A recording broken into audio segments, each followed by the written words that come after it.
तो UP academy for civil services में मैं मानस पांडे आप सभी का स्वागत करता हूं। हम लोग आज जो पढ़ रहे हैं वो पढ़ रहे हैं एंशिएंट हिस्ट्री की ट्रिक नंबर 2। ट्रिक नंबर 1 में हमने पढ़ा कि 16 जनपदों को आप 16 महाजनपद थे, जिनमें सबसे बड़ा जनपद महाजनपद कौन था मगध। यहां से शुरुआत होती है। देखिए 16 महाजनपद थे, जिनमें सबसे बड़ा जो था वो क्या था, मगध। तो वही मगध पे अधिपत्य लोग करना चाहते थे, वही इंपॉर्टेंट था, तो उसी पे लोग अधिपत्य करना चाहते थे। तो हम लोग स्टार्ट कर रहे हैं मगध में कैसे कैसे डायनेस्टी घुसी, क्या सीक्वेंस था, जितने भी वंश आए वो कैसे आए। और अधिकतर आपकी जानकारी के लिए प्राचीन इतिहास या एंशिएंट हिस्ट्री में इतने ही वंश हैं जो कि इंपॉर्टेंट हैं और जो आपको पढ़ने हैं और वही आपके एग्जाम में आने हैं। तो सबसे पहले शॉर्ट ट्रिक बात करें तो वो है ये किस चीज का ट्रिक है, कौन कौन से वंश ने मगध पे अधिपत्य किया और कैसे कैसे उन्होंने अपने आप को फैलाया।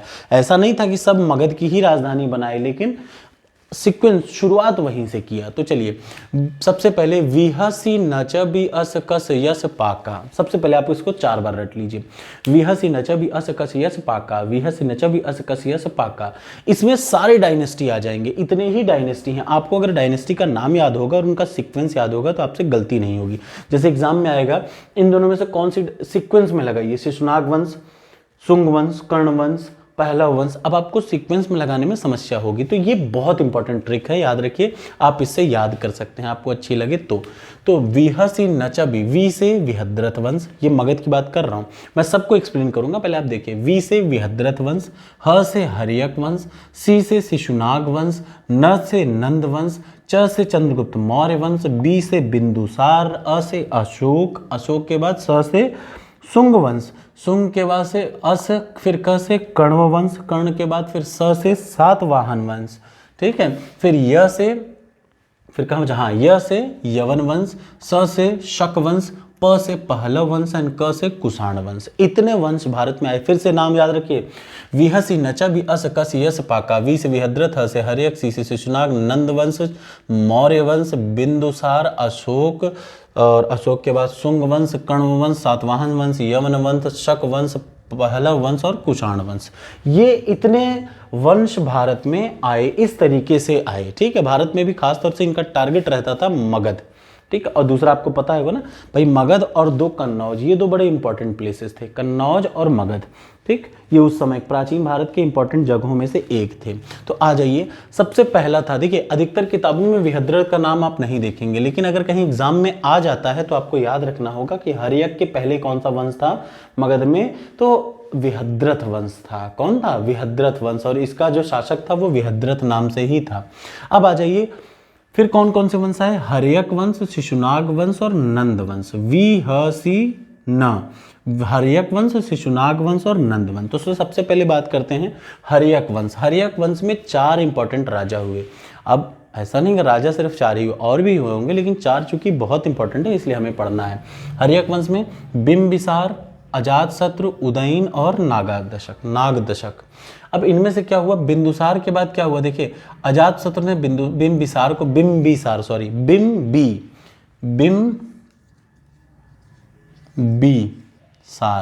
2 चीज होती हैं, एक होता है बिंदुसार, एक होता है बिंबिसार। ये बिंबिसार था, ये बिंबिसार था। तो बिंबिसार, अजातशत्रु, उदयन और नागदशक। अजातशत्रु ने अपने बाप को मारा, उदयन ने अपने बाप को मारा, तो ये लोग अपने पिता को मार मार के राजगद्दी इन्होंने हासिल की। इनका लास्ट शासक था नागदशक। नागदशक को किसने मारा, शिशुनाग ने मारा, और उसने कौन से वंश की स्थापना की, शिशुनाग ने, ठीक है। शिशुनाग वंश का लास्ट कौन सा था, कालाशोक। कालाशोक को हटा के महापद्मनंद ने नंद वंश की स्थापना की, याद रखिए। शिशुनाग वंश के बाद नंद वंश, और नंद वंश का सबसे लास्ट शासक था घनानंद, जिसको चंद्रगुप्त मौर्य ने मार गिराया था, ठीक है। कौन कौन से फिर से याद रखिए, हर्यक वंश में बिंबिसार, अजातशत्रु, उदयन, नागदशक 4। नागदशक को मारा शिशुनाग ने, शिशुनाग वंश बना दिया। लास्ट शासक था कालाशोक, उसको मारा तो महापद्मनंद। उसके बाद नंद वंश का लास्ट शासक घनानंद को मारा चंद्रगुप्त मौर्य ने। अब बात आती है यार सन कैसे याद करें। आमतौर पे मैं क्या करता हूँ, देखिए मेरी थोड़ी सी एक क्वालिटी है, क्वालिटी क्या कहे, ये मेरी पॉजिटिव पॉइंट है। मुझे मोबाइल नंबर बहुत तेज याद होते, बहुत ही तेज, तो मैं इन सबको मोबाइल नंबर में ही याद रखता हूँ। तो याद रखिए, हर्यक वंश, शिशुनाग वंश और नंद वंश। विहद्रथ वंश सिर्फ जब एग्जाम देगा तभी आपको याद रखना है, अदरवाइज भूल जाइए। विहद्रथ, शिशुनाग और नंद वंश। कितने वंश? विहद्रथ, शिशुनाग और नंद वंश को याद करने का एक मोबाइल नंबर है, वो क्या है? 5444। मैं फिर से देख ले रहा हूँ, देखिए 5444 12 44 23। फिर से लिख दूँ 5444 12 44 23। ये नंबर मुझे याद रहता है, ये मोबाइल नंबर है। ये किसका है?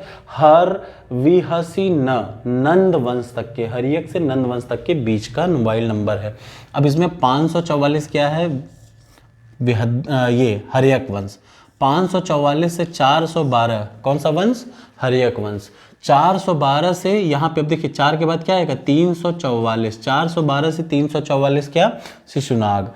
344 से 323, ये 3 अंडरस्टूड है कि भैया 4 के बाद 5 के बाद 4 आया, 4 के बाद 3 आया, ये बीसी चल रहा है, याद रखिए बिफोर क्राइस्ट, बीसी की बात कर रहे हैं। और अगर हम एक सेकुलर आदमी हैं, अगर हम नॉन क्रिश्चियनिटी वर्ड को फॉलो करते हैं तो हम बीसी ना लिख के BCE लिखते हैं, ठीक है। तो आ जाइए 544 412 44 23, मतलब 544 से 412, 412 से 344, 344 से 323, ये आता है कहाँ तक का? नंद वंश तक का पूरा आ जाता है, ठीक है। ये हो गया। अब आ जाइए क्या? विह से न च से चंद्रगुप्त मौर्य वंश, ब से बिंदुसार, अ से अशोक। इनका भी एक मोबाइल नंबर है, याद रखिए 32 22 98 73 32। आप बस इसको रट डालिए और आप इससे मैच करा लीजिएगा, आप अपने आप समझ जाएंगे। ये इनका डेट दे रखा है, ये मोबाइल नंबर दे रखा है 32 22 98 73 32, 32 22 98 73 32।